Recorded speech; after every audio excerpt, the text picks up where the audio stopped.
پہلی ایک اسلام کی ریاست بنائی تھی، وہ ایک نظریے پہ بنی تھی۔ وہ نظریہ کیا ہے؟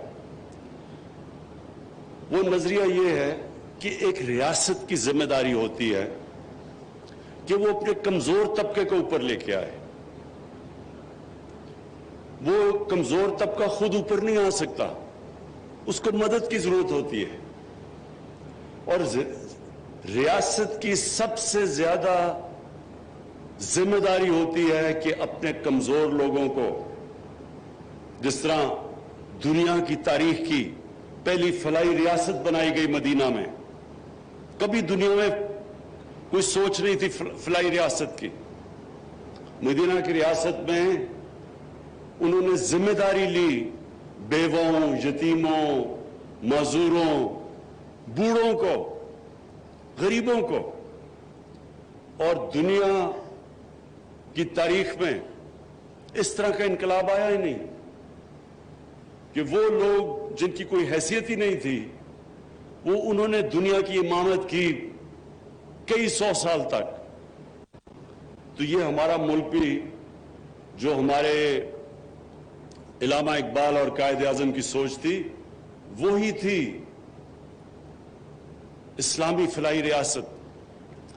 تو جب یہ آپ میرا نظریہ دیکھتے ہیں تو آپ کو سمجھ آ جاتی ہے کہ ہم کس راستے پر نکل رہے ہیں۔ ہماری یہ کوشش ہے کہ جو ہمارے کمزور طبقہ ہے ہم اس کو اوپر اٹھائیں، گورنمنٹ کی ساری پالیسیز وہ ہوں کمزور طبقے کو اوپر لانے کے لیے۔ اور جب آپ کمزور طبقے کی بات کرتے ہیں تو آپ وہ علاقوں کی بات کرتے ہیں جو پیچھے رہ جاتے ہیں۔ کئی جب ملک میں ترقی ہوتی ہے تو جو ترقی ہونی چاہیے وہ سب کو اوپر اٹھانے کے لیے ہونی چاہیے، یہ نہیں کہ ایک علاقہ اوپر چلا جائے اور باقی ملک پیچھے رہ جائے۔ لہذا میرا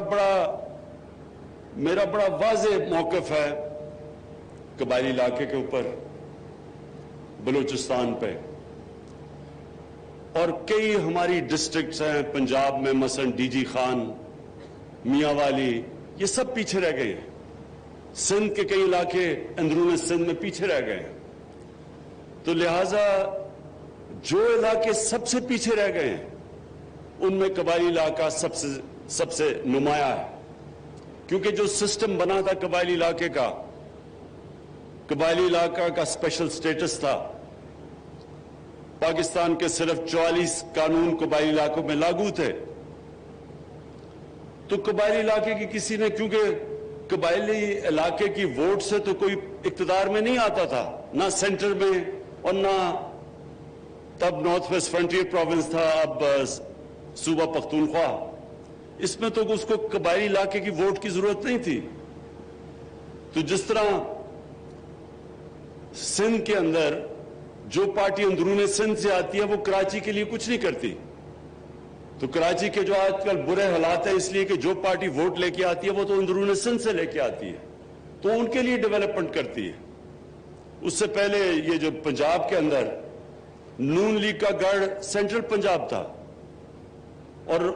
لاہور اصل میں گڑھ تھا، تو وہ ڈیولپمنٹ ایک ہی جگہ پہ لے جاتی تھی، باقی علاقے پیچھے رہ جاتے تھے۔ ہمارا موقف یہ ہے کہ جو علاقے پیچھے رہ گئے ہیں ہم نے سب سے زیادہ ان کے اوپر توجہ دینی ہے۔ اور میں جب آپ کو یہ کہتا ہوں کہ انشاءاللہ،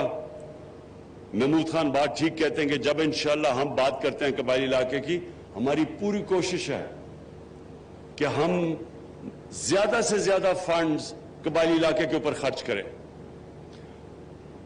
مجھے تھوڑا سا افسوس بھی ہوتا ہے کہ حالانکہ ہمارے صوبوں نے یہ وعدہ بھی کیا تھا ہمارے آنے سے پہلے کہ 3% وہ اپنے NFC ایوارڈ سارے صوبے دیں گے قبائلی علاقے کو، لیکن ہم نے جب ہمیں حکومت ملی تو وہ صوبے تیار نہیں ہیں اپنے وہ فنڈ دینے کے لیے جو انہوں نے وعدہ کیا ہوا تھا۔ میں ان کو یاد کراتا ہوں کہ ہمارے دین کے اندر، قرآن کے اندر یہ بڑا واضح لکھا ہوا ہے کہ اپنے وعدوں کو پورا کرو۔ مسلمان اپنے وعدے پہ کھڑا ہوتا ہے، اور انشاءاللہ میری پوری کوشش ہے کہ ان سارے صوبوں سے جو باقی صوبے ہیں، پختونخوا نے تو اپنا شیئر دے دیا، لیکن باقی صوبے کہتے ہیں جی آگے ہی بڑے برے حالات ہیں، آگے ہمیں پیسہ نہیں پورا مل رہا، کیونکہ ملک کے تو آپ سب جانتے ہیں کہ پچھلے 2 سال سے حالات برے ہیں، ٹھیک ہونے والے تھے، پھر کورونا آ گئی، کورونا کی وجہ سے ہمارے پیسہ کم اکٹھا ہوا، لیکن میں پوری کوشش کروں گا انشاءاللہ کہ پختون جو ہمارا انضمام ہوئے علاقے ہیں، پرانا قبائلی علاقہ، میری پوری کوشش ہے کہ آپ کو ہم جو فنڈز، باقی اگر علاقوں کو فنڈز نہیں بھی ملتے، کم از کم قبائلی علاقے اور بلوچستان کو پورے فنڈز ملنے چاہیے۔ جو محمود خان آپ نے بات کی کہ جو آپ کو ڈیولپمنٹ کے لیے قبائلی علاقے کے لیے فنڈز چاہیے، انشاءاللہ اس کے اوپر ہم پورا زور لگا رہے ہیں، اور آپ کو پتہ ہے کہ پلاننگ کو میں نے پورا کہا ہوا ہے منسٹری آف پلاننگ کو کہ قبائلی علاقے کے لیے آپ کہیں سے بھی فنڈز پورے کریں، کیونکہ مجھے ایک اور خدشہ ہے، ہمارے دشمن ان لوگوں کے ساتھ پوری طرح ان کے ساتھ رابطے میں ہیں، پوری کوشش کر رہے ہیں کہ وہ عناصر جو نہیں چاہتے یہ انضمام قبائلی علاقے کا اور پختونخوا کا، وہ پوری کوشش کریں گے کہ کوئی نہ کوئی انتشار پھیلایا جائے۔ جو ملک سے باہر دشمن ہیں وہ اس طرح کے عناصر کو پوری طرح فنڈ بھی کرتے ہیں اور بار بار کوشش کرتے ہیں کہ کسی طرح رکاوٹیں ڈالی جائیں یہ جو انضمام ہوا ہے۔ اس لیے اور بھی زیادہ ضرورت ہے کہ ہم قبائلی علاقے کے اوپر پوری طرح ڈیولپمنٹ میں کوئی کسر نہ چھوڑیں، اور یہ جو انضمام کی وجہ سے ایک اور چیز ہوئی کہ یہ جو تجارت کرتے تھے یا جو چیزیں لے کے آتے تھے افغانستان سے، وہاں اب وہ باڑ لگ گئی ہے جو لگنی بھی چاہیے سمگلنگ روکنے کے لیے، کیونکہ سمگلنگ پاکستان کو تباہ کر رہی ہے۔ ہماری انڈسٹری نہیں ڈیولپ ہوتی سمگلنگ کی وجہ سے، انڈسٹری اگر نہیں ڈیولپ ہوگی ہم روزگاری لوگوں کو دے سکیں گے اپنے نوجوان آبادی کو، اور دوسری چیز ہم ایکسپورٹ نہیں کر سکیں گے۔ اگر ایکسپورٹ نہیں کر سکیں گے پاکستان کبھی بھی یہ قرضوں کی دلدل سے نہیں نکل سکتا، تو اس کے لیے ہمیں سمگلنگ تو روکتی ہے، لیکن وہ لوگ جو وہاں پہلے تو بارڈر تھا ہی نہیں، ان کے لیے بارڈر مارکیٹس کھولنی شروع کرنے لگے ہیں۔ پوری ہماری تیاری ہو رہی ہے کہ بارڈر مارکیٹس کھلیں تاکہ وہاں جو لوگ جو تجارت کرتے تھے افغانستان سے ان کے لیے موقع فراہم ہو روزگار کے۔ اور ایک اور بڑی خوشخبری ہے کہ افغانستان میں جو